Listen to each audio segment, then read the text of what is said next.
J'adore te parler de la science et des effets spéciaux au cinéma dans Epistème, mais aujourd'hui c'est le dernier épisode des 4 consacrés à ce sujet. Alors on va arrêter le temps, un peu comme dans Matrix, et aller suffisamment vite pour éviter les balles.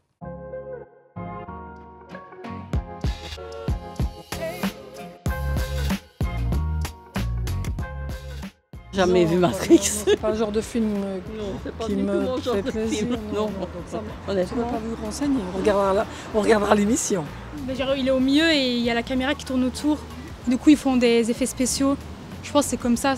Il fait le mouvement et on ajoute les balles après.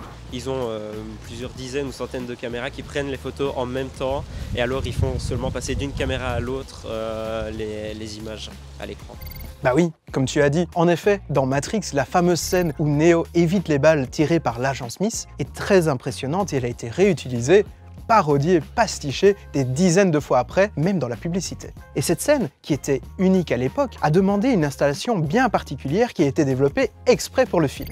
L'acteur était en effet tenu par des fils pendus au plafond pour lui permettre de faire un tour de souplesse dorsale. Autour de lui, plus de 120 caméras étaient disposées pour donner l'impression que l'action tournait autour de lui. Les caméras ont pris une seule image, en fait une photo, une après l'autre, pour donner donc l'impression de se déplacer. Et en montant le ralenti de ces images, eh bien on a l'effet du bullet time, le fait de tourner tout autour de Neo, Keanu Reeves, et d'avoir le temps qui se dilate. Il ne restait plus qu'à utiliser des images de synthèse pour ajouter les balles à l'écran.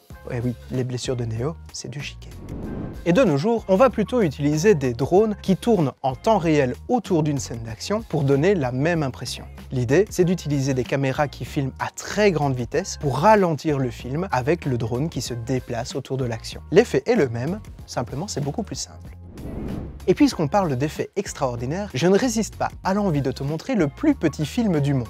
Il a été réalisé par une firme qui construit des microscopes électroniques. Et ce que tu vois à l'écran pour le moment, c'est un petit garçon qui joue avec un atome. Chaque point que tu vois à l'écran est en fait un atome unique déplacé et filmé par le microscope électronique. C'est une prouesse technologique extraordinaire. Imagine que dans un verre d'eau, il y a 6 suivis de 24 zéros atomes. Ici, on a su en sélectionner seulement quelques-uns et les filmer un par un en stop motion, dont je t'ai déjà parlé dans Epistème, pour réaliser ce court film. Bon alors par contre, on est d'accord que le scénario n'est pas du niveau d'un Hitchcock, mais ça c'est pas très grave.